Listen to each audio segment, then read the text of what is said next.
Sabay-sabay natin alamin ang mga kaganapan na nangyayari sa ating bansa.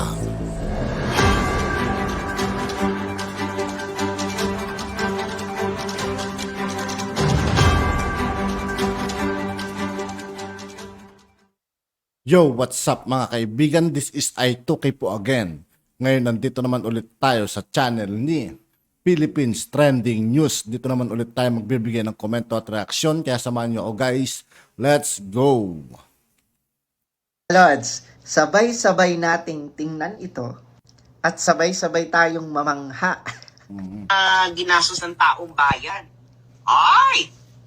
So merong isang senador sa isang taon, 89 million ang ginastos ng taong bayan sa kanya. Ay, merong 104. Isang taon lang to guys, yan ang ginastos ng taong bayan. Grabe mga kaibigan, ano? Milyon-milyon nagiging nila rito, ano? Ang pinag-uusapan dito, ano? Sa kanyang operations as a senator, no? Lahat na yan ang ginastos ng taong bayan sa kanya. Ang mahal naman pa ng maging senador. Tapos wala naman kayong ginagawa kundi mang-usig ng mga tao. Ay, 104! Ay, ano ba yan? Yan pala ang ginagastos sa bawat isang senador. Sa isang taon, umaabot ng 100 million per year. Ano ba yan? Ano po bang nangyayari? Bakit umaabot po ang gastos sa isang senador ng 100 million per year? Ano po bang serbisyo ang ibinibigay nyo sa taong bayan for 100 million per year? Diba? Ay, may napansin ako dito. Kasi titingnan natin kung sino yung pinakamalaking ginastos ang taong bayan sa kanyang operation. Doon tayo sa pinakamaliit. Ano bang pinakamaliit dito? Sino to? Sino tong 65 million lang noong 2020? Ay, in fairness ha, Senator Bongo. Senator Bongo. Senator Bongo, for 2020, ang ginastos lang sa iyo ng taong bayan ay 65 million. Ikaw ang pinakamaliit. Congratulations, Senator Bongo. Nakakulong si Laila de Lima. Magkano ginastos ng taong bayan sa kanya? Nakakulong na nga lang siya. So magkano ang taxpayers' money na inilagak sa kanya? De Lima. Okay. Ay, in fairness kay Laila de Lima, 97 million. Grabe, ano mga kaibigan. Nakakulong na yan, pero gumagastos pa, napopondohan pa rin ng 96 million mga kaibigan. Grabe naman yun. Can you imagine, nakakulong ka lang, ang ginastos ng taong bayan sa iyo ay 97 million? Grabe. In fairness, magpakulong na rin kaya ako. Gagastos kaya sa akin ng taong bayan ng 97 million? Kunwari nagsasuffer kang burikat ka, pero ang ginastos sa iyo ng taong bayan habang ikaw ay nakakulong ay 97 million. Sino pa bang mga nagmamagaling sa Kongreso? Ay, si Risa. Risa Ontiveros. Magkano ginastos sa iyo ng taong bayan noong 2020? Ay, in fairness, Risa, ha? My God, asensado ka na, ha? Can you imagine? Nakikita lang kita sa Menjola, no? Naglalakad, nagrally-rally. Pero in 2020, sa isang taon, naka 94 million ang gastos sa iyo ng taong bayan. Grabe, ano? Risa Hontiveros, mga kaibigan. Noong 2020, nakita nyo naman, sinasabi mga kaibigan, kung ilang milyon ang napupunta sa kanila. Milyon-milyon ang napupunta sa kanila mga kaibigan. Tapos halos wala naman tayong maramdaman sa kanila, ano? Grabe. Tarantadang to. Tarantado. Mas mataas ka pa kay Bongo.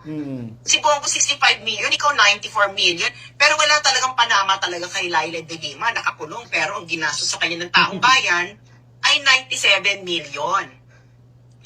Mga burikat na to sino bang pinakamataas sa inyo na ginastos ang taong bayan? So, 104, ganyan. 2022, ano to, year 2020. Okay. Ay, sino to 116? 116 ba ang pinakamalaki? Taray ng 116 million, ha? For a year. Oh, 116 million ang ginastos sa senador na ito noong 2020. Sino ka?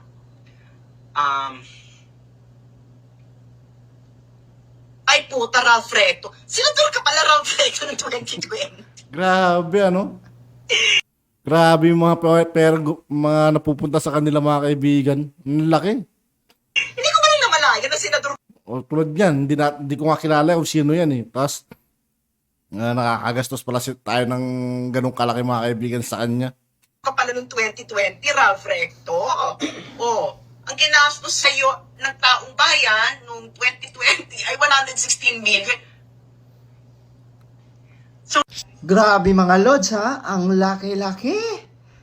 Grabe, no? Kung maka-question kay VP Inday Sara. 'Di ba?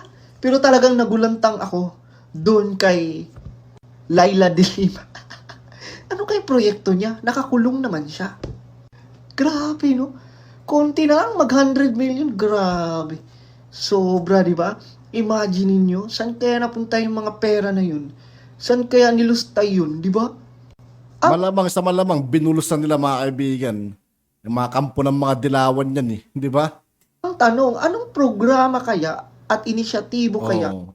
Di ba? 2020 mga kaibigan. Naramdaman niyo ba yung mga taong yun mga kaibigan? Laila de Lima, nakakulong na. Ginagastusan pa ng taong bayan mga kaibigan. 97 million mga kaibigan. Grabe. Ang pinagagagawa nila, 'di ba? Para matulungan ang mga kababayan natin. Grabe, sobrang laki naman. Imagine niyo, milyon. Tapos si VP Inday Sara, 'di ba? Na nag-propose kung ano ang gusto niyang mangyari, no? Ano yung mga inisyatibo niya, saan gagamitin yung ni-request niya na confidential funds. Ayaw nyo? Grabe kayo, no? Kung tipirin nyo, grabe. Kung questionin nyo, wagas. Pero kayo, grabe. Grabe, no? Alam mo, sa totoo lang mga lodge, sobrang, di ba, sobrang maganda din ang nangyayari ngayon. Kasi, di ba, na-i-reveal na lahat, naisisiwalat na lahat. And imagine niyo, ang laki-laki pala ng budget. Di ba? Ang laki-laki pala ng mga ginastos nila. Pero, saan kaya napunta, no? Anong programa kaya? Sino-sino kaya ang mga, di ba, natulungan nila dun sa pondong na waldas nila? Grabe, no? And ako, for me, sa lahat ng mga senador, ang hindi questionable, si Bongo. Tama mga lords, kasi ang dami niyang mga about sa health, no? Ang dami niyang mga programa at tinutulong niya lang talaga no, sa mga kababayan natin. Pero yung the rest, lalo na yung si Risa Hontiveros, lalo na yung si Laila de Lima, ano yun? Tapos na. At yun nga po mga kaibigan, dito po nagtatapos ang ating reaction video. Muli ako po si I2K ng Sundalo ng Dunggalo at 811. Maraming salamat sa patuloy na pagsuporta. Yeah, peace out.